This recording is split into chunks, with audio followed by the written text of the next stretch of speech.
उमापतिं सुरगुरुं वन्दे जगत्कारणं वन्दे पन्नगभूषणं मृगधरं वन्दे पशूनां पतिं वन्दे सूर्यशशाङ्कवहिनयनं वन्दे मुकुन्दप्रियं वन्दे भक्तजनाश्रयं च वरदं वन्दे शिवं शङ्करम् ॐ मृत्युञ्जयाय रुद्राय नीलकण्ठाय शम्भवे अमृतेशाय शर्वाय महादेवाय ते नमः।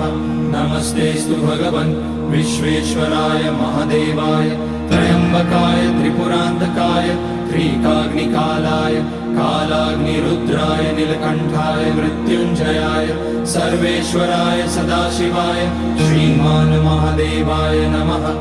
ॐ नमः शम्भवाय च मयोभवाय च नमः शङ्कराय च मयस्कराय